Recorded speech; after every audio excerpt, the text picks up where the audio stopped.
class of '69 has expressed a desire to have one of their own group speak to them and for them at this morning's commencement. There was no debate, so far as I could ascertain, as to who their spokesman was to be. Miss Hillary Rodham, a member of this graduating class, she is a major in political science and a candidate for the degree with honors. She is also cheerful, good-humored, good company, and a good friend to all of us, and it is a great pleasure to present to this audience Ms. Hillary Rodham.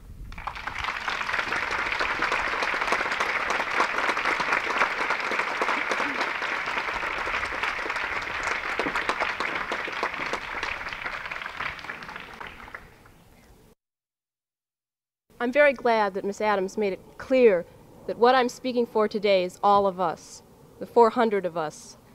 And I find myself in a familiar position, that of reacting, something that our generation has been doing for quite a while now. We're not in the positions yet of leadership and power, but we do have that indispensable element of criticizing and constructive protest. Part of the problem with just empathy with professed goals is that empathy doesn't do us anything.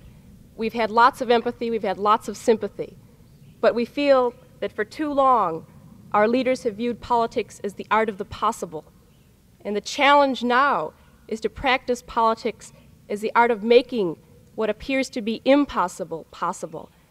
The question about possible and impossible was one that we brought with us to Wellesley 4 years ago. We arrived not yet knowing what was not possible. Consequently, we expected a lot.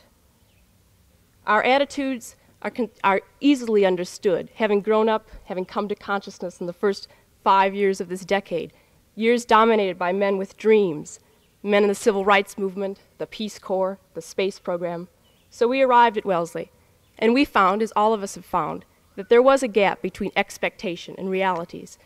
But it wasn't a discouraging gap, and it didn't turn us, into cynical, bitter old women at the age of 18.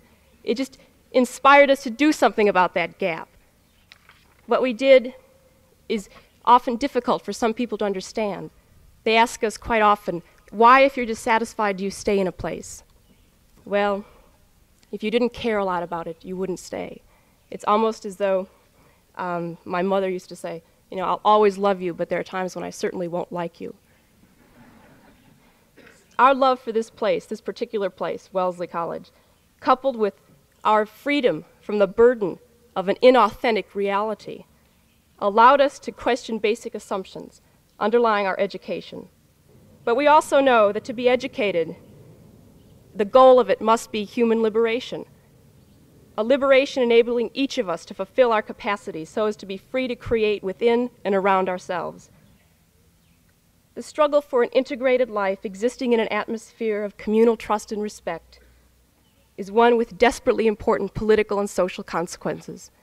And the word consequences, of course, catapults us into the future.